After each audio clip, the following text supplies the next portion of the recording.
કેમ છો મારા મિત્રો? સમાચાર સવારમાં આપનું સ્વાગત છે। વિડીયોમાં જોડાયેલા નવા દર્શકો ચેનલને સબસ્ક્રાઇબ કરી લો અને જૂના દર્શકો વિડીયોને લાઇક કરી દો। તો ચાલો જોઈએ આજના તાજા અને સૌથી મોટા સમાચાર।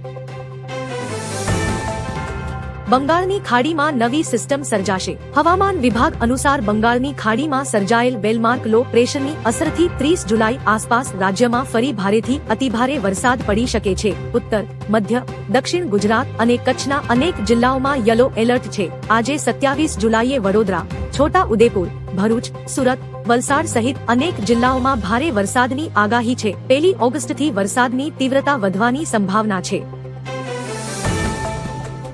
રાજ્યમાં સામાન્ય કરતા 12% વધુ વરસાદ। હવામાન વિભાગના વૈજ્ઞાનિક અભિમન્યુ ચૌહાણે જણાવ્યું છે કે છોટાઉદેપુર, ભરૂચ, તાપી અને વલસાડ જિલ્લાઓમાં ભારે વરસાદની શક્યતા છે। તેમજ 30 જુલાઈની આસપાસ નવી વ્યવસ્થા સક્રિય થતા 1 ઓગસ્ટે દક્ષિણ ગુજરાત અને સૌરાષ્ટ્રમાં વરસાદનો માહોલ બને તેવી સંભાવના છે। ચાલુ મોન્સૂન સિઝનમાં અત્યાર સુધી ગુજરાતમાં સામાન્ય કરતા 12% વધુ વરસાદ નોંધાઈ ચૂક્યો છે।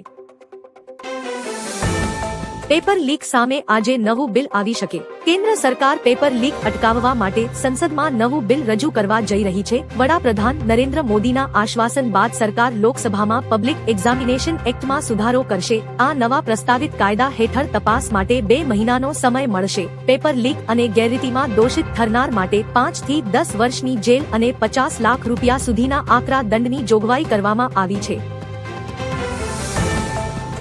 ગુજરાત પર આકાશી આફતનું સંકટ, અંબાલાલ પટેલની આગાહી। હવામાન નિષ્ણાત અંબાલાલ પટેલે આગામી દિવસોમાં ગુજરાતમાં વરસાદને લઈને આગાહી કરી છે। તેમના જણાવ્યા મુજબ 27 જુલાઈ સુધી રાજ્યના વિવિધ વિસ્તારોમાં હળવાથી ભારે વરસાદી ઝાપટા પડી શકે છે। કચ્છ, ઉત્તર ગુજરાત, અમદાવાદ, ગાંધીનગર, સૌરાષ્ટ્ર અને મધ્ય ગુજરાતમાં વરસાદનું જોર યથાવત રહેવાની શક્યતા છે। બંગાળની ખાડીમાં સર્જાતી સિસ્ટમ વધુ સક્રિય બની શકે છે। હવે વારંવાર કેવાયસી કરાવવામાંથી મુક્તિ। દેશભરની બેંકો અને વીમા કંપનીઓ ઓગસ્ટથી CKYC 2 લાગુ કરવા જઈ રહી છે। આ સિસ્ટમ હેઠળ ગ્રાહકની મંજૂરીથી સંસ્થાઓ સેન્ટ્રલ ડેટાબેઝમાંથી ચકાસાયેલ KYC માહિતી સીધી મેળવી શકશે, જેથી ગ્રાહકોએ વારંવાર ઓળખ અને સરનામાના પુરાવા આપવા નહીં પડે। નવું ખાતું ખોલાવવું કે રોકાણ કરવું હવે વધુ સરળ બનશે। CKYC 2 માં દરેક રેકોર્ડને મજબૂત કોન્ફિડન્સ સ્કોર મળશે। રાજ્યમાં સામાન્ય કરતા 12% વધુ વરસાદ। હવામાન વિભાગના વૈજ્ઞાનિક અભિમન્યુ ચૌહાણે જણાવ્યું છે કે છોટાઉદેપુર, ભરૂચ, તાપી અને વલસાડ જિલ્લાઓમાં ભારે વરસાદની શક્યતા છે। તેમજ 30 જુલાઈની આસપાસ નવી વ્યવસ્થા સક્રિય થતા 1 ઓગસ્ટે દક્ષિણ ગુજરાત અને સૌરાષ્ટ્રમાં વરસાદનો માહોલ બને તેવી સંભાવના છે। ચાલુ મોન્સૂન સિઝનમાં અત્યાર સુધી ગુજરાતમાં સામાન્ય કરતા 12% વધુ વરસાદ નોંધાઈ ચૂક્યો છે। ધર્મેન્દ્ર પ્રધાનના રાજીનામા પર અમિત શાહનું નિવેદન। ધર્મેન્દ્ર પ્રધાનના રાજીનામા પર ગૃહમંત્રી અમિત શાહે જણાવ્યું કે અમારા માટે પદ કરતાં દેશ અને યુવા વિદ્યાર્થીઓ વધુ મહત્વપૂર્ણ છે। પ્રધાનજીનું રાજીનામું આ બાબત દર્શાવે છે। મોદી સરકાર યુવાનોની લાગણીઓનું સન્માન કરે છે અને પેપર લીક સામે જરૂરી સુધારા કરવા કટિબદ્ધ છે। પેપર લીકના દોષિતોને સખત સજા મળે તે માટે પ્રધાનમંત્રી નરેન્દ્ર મોદી દ્વારા લેવાયેલા નિર્ણયો અત્યંત સરાહનીય અને આવકારદાયક છે। ધર્મેન્દ્ર પ્રધાને આપ્યું રાજીનામું। યુવાનોના ભારે વિરોધ પ્રદર્શન વચ્ચે કેન્દ્રીય શિક્ષણ મંત્રી ધર્મેન્દ્ર પ્રધાને આખરે રાજીનામું આપી દીધું છે। રાજીનામું આપ્યા બાદ તેમણે જણાવ્યું કે તેઓ કોઈ જવાબદારીથી ભાગ્યા નથી અને દેશના યુવાનોની આકાંક્ષાઓનું પૂર્ણ સન્માન કરે છે। વિતેલા 10 દિવસની ઘટનાઓથી તેમનું મન ખૂબ દુઃખી થયું છે। દેશ વિરોધી તત્વો આ પરિસ્થિતિનો ખોટો ફાયદો ન ઉઠાવે તે માટે તેમણે પોતાનું રાજીનામું PM નરેન્દ્ર મોદીને મોકલી આપ્યું છે। અંબાલાલ પટેલની ડરામણી આગાહી। હવામાન નિષ્ણાત અંબાલાલ પટેલ ઉત્તર ગુજરાત માથે ડરામણી આગાહી કરી છે। આગામી 48 કલાક પાટણ, સાંતલપુર, બનાસકાંઠા, સાબરકાંઠા અને અરવલ્લી જિલ્લાઓમાં ભારેથી અતિભારે વરસાદ શક્યતા વ્યક્ત કરી છે। આ દરમિયાન ઉત્તર ગુજરાતના મોટા ભાગના વિસ્તારોમાં 10 થી 20 ઇંચ સુધીનો અનરાધાર વરસાદ પડી શકે છે। વહીવટી તંત્ર દ્વારા લોકો સાવચેત રહેવા અપીલ કરી છે। આંદોલન સમાપ્ત થઈ ગયું, હવે ઘરે જતા રહો. કેન્દ્રીય મંત્રી સાથે યોજાયેલી મહત્વપૂર્ણ બેઠક બાદ સીજેપી એ પોતાનું વિરોધ પ્રદર્શન તાત્કાલિક અસરથી પૂર્ણ કરવાની સત્તાવાર જાહેરાત કરી છે. સીજેપીના પ્રવક્તા સૌરવ દાસ અને આશુતોષ રાંકાએ પ્રેસ કોન્ફરન્સમાં માહિતી આપી હતી કે ધર્મેન્દ્ર પ્રધાનના રાજીનામા બાદ સરકારે તેમની અન્ય 2 મુખ્ય માંગણીઓ પણ સ્વીકારી છે, જેથી તમામ પ્રદર્શનકારીઓને શાંતિપૂર્ણ રીતે પોતાના ઘરે પરત ફરવા વિનંતી કરી છે. ગુજરાત પર સંકટ, ડેમો હાઈ એલર્ટ, રસ્તા બંધ અને વીજળી ગુલ. ગુજરાતમાં તોફાની વરસાદથી જળબંબાકારની સ્થિતિ સર્જાઈ છે. અવિરત વરસાદના કારણે 21 ડેમો હાઈ એલર્ટ પર રખાયા છે અને નવસારી, વલસાડ સહિતના વિસ્તારોમાંથી 40,000 લોકોનું સ્થળાંતર કરાયું છે.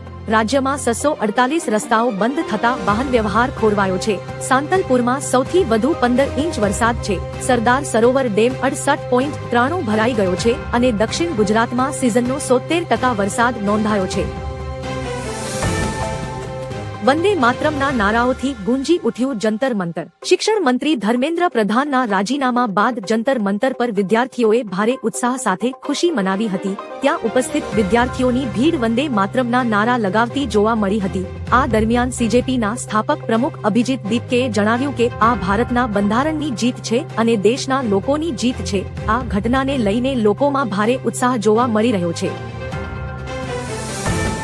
પાટણમાં ભારે વરસાદથી જળબંબાકાર. પાટણ જિલ્લામાં 24 કલાકમાં ખાબકેલા અતિભારે વરસાદને કારણે જળબંબાકારની સ્થિતિ સર્જાઈ છે. સાંતલપુરમાં 15.5 ઇંચ અને રાધનપુરમાં 13.5 ઇંચ વરસાદ પડતા જનજીવન સંપૂર્ણ અસ્તવ્યસ્ત બન્યું છે. પરચુંદ ગામ બેટમાં ફેરવાયું છે, જ્યારે કોઝવે પર ટ્રક પલટી ગઈ હતી.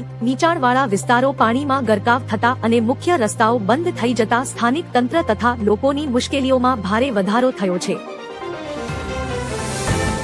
ઇન્સ્ટાગ્રામ પર પીએમ મોદીનો દબદબો. પીએમ મોદીના એક વિડિયો મેસેજ બાદ ઇન્સ્ટાગ્રામ પર તેમની લોકપ્રિયતામાં મોટો ઉછાળો આવ્યો છે. ગુરુવાર મોડી રાત્રે શેર કરેલા વિડિયો બાદ માત્ર 24 કલાકની અંદર તેમના ઇન્સ્ટાગ્રામ પર તેમની મજબૂત પહોંચ અને લોકપ્રિયતા એકવાર ફરી સામે આવી છે. જણાવીએ કે પીએમ મોદીના ઇન્સ્ટાગ્રામ પર 100 મિલિયન ફોલોવર્સ આંકડો સર કરનારા એકમાત્ર રાજનેતા છે. વરસાદને કારણે 3 દિવસમાં 31 લોકોના મોત. વરસાદ વચ્ચે ચોંકાવનારા આંકડા સામે આવ્યા છે. રાજ્યભરમાં છેલ્લા 3 દિવસથી વરસી રહેલા અવિરત વરસાદને કારણે 31 લોકોના મોત થયા છે. ખાસ કરીને સૌથી વધારે નવસારી, વલસાડ તેમજ દક્ષિણ ગુજરાતના અન્ય પૂરગ્રસ્ત વિસ્તારોમાં પાણી ભરાવા અને રેસ્ક્યુ દરમિયાન અંધાર્યા બનાવો બનવાને કારણે જાનહાનિ થઈ છે. તંત્ર દ્વારા નાગરિકોને જોખમવાળા સ્થળો પર ન જવા અને સુરક્ષિત સ્થળો પર રહેલા અપીલ કરી છે. પીએમ મોદીએ ધર્મેન્દ્ર પ્રધાનનું રાજીનામું મંજૂર કર્યું. પેપર લીક મામલે શિક્ષણ મંત્રી ધર્મેન્દ્ર પ્રધાને આપેલું રાજીનામું પીએમ મોદીએ સ્વીકારી લીધું છે. સરકારે પીડિત પરિવારોને વળતર આપવાની માંગ પણ સ્વીકારી છે. 20 જુલાઈના લાઠીચાર્જ બાદ વિરોધ વધુ તીવ્ર બન્યો હતો. 3 તબક્કાની વાતચીત પછી આંદોલન પૂરું જાહેર કરાયું છે. સોનમ વાંગચુક જંતર મંતર પર 26 દિવસથી ભૂખ હડતાળ પર હતા. હવે પરિસ્થિતિ શાંત પડી છે. પૂરની સ્થિતિ વચ્ચે સીએમની ઉચ્ચસ્તરીય બેઠક. ગુજરાતમાં પૂરની સ્થિતિ વચ્ચે સીએમ ભૂપેન્દ્ર પટેલની અધ્યક્ષતામાં હાઈલેવલ બેઠક યોજાઈ. મોરબી, સુરેન્દ્રનગર, અમદાવાદ, આણંદ, ખેડા, ગાંધીનગર, વાવ, થરાદ અને બનાસકાંઠામાં રેડ એલર્ટ જાહેર કરાયું છે, જ્યારે જામનગર, ભાવનગર, બોટાદ, કચ્છ અને મહેસાણામાં ઓરેન્જ એલર્ટ છે. અમદાવાદ, ગાંધીનગર માટે સેનાની 4 કોલમ રિઝર્વ રાખવામાં આવી છે. રાહત કામગીરી માટે સરકારે 40 કરોડ મંજૂર કર્યા છે.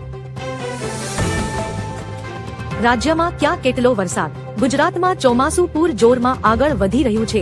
ગઈકાલે રાજ્યના કુલ 245 તાલુકામાં વ્યાપક વરસાદ નોંધાયો છે. પાટણના સાંતલપુરમાં સૌથી વધુ 14.25 ઇંચ અને રાધનપુરમાં 284 mm વરસાદ વરસ્યો છે, જ્યારે ભાભરમાં 257 mm, ડીસામાં 220 mm અને મહેમદાવાદમાં 204 mm વરસાદ નોંધાતા નદી નાળાઓમાં નવા નીર આવ્યા છે. આ ઉપરાંત બનાસકાંઠા, સુરેન્દ્રનગર, મોરબી, ગાંધીનગર, કચ્છ અને મહેસાણામાં પણ ભારે ઝાપટા પડ્યા છે.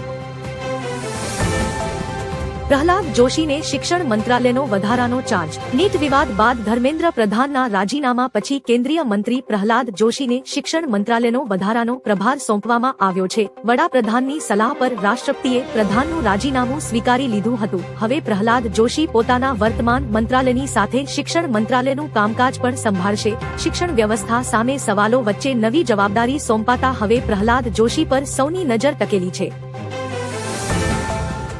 હજુ આફત ટળી નથી, અંબાલાલ પટેલની નવી આગાહી. હવામાન નિષ્ણાત અંબાલાલ પટેલની આગાહી મુજબ ગુજરાતમાં વરસાદી સિસ્ટમ સક્રિય રહેતા અનેક વિસ્તારોમાં ધોધમાર વરસાદ પડી શકે છે. સૌરાષ્ટ્ર અને કચ્છ માટે આ વરસાદ રાહતરૂપ સાબિત થવાની શક્યતા છે. રાજકોટ આસપાસ વાવણીલાયક વરસાદની સંભાવના છે. કચ્છમાં હળવાથી ભારે વરસાદથી દુષ્કાળ જેવી સ્થિતિમાં સુધારો થઈ શકે છે. ધોળકામાં આબ ફાટ્યું. ગુજરાતમાં મેઘરાજાનું રૌદ્ર સ્વરૂપ જોવા મળી રહ્યું છે, જેના કારણે રાજ્યના અનેક વિસ્તારોમાં જળબંબાકારની સ્થિતિ સર્જાઈ છે. છેલ્લા 24 કલાક દરમિયાન અમદાવાદ જિલ્લામાં ભારેથી અતિભારે વરસાદ નોંધાયો છે. અમદાવાદ કલેક્ટર દ્વારા આપવામાં આવેલી સત્તાવાર માહિતી મુજબ જિલ્લાના ધોળકા વિસ્તારમાં સૌથી વધુ વરસાદ નોંધાયો છે. ધોળકાના નીચાણવાળા વિસ્તારોમાં પાણી ભરાઈ થતા જનજીવન પર માતબર અસર પડી છે.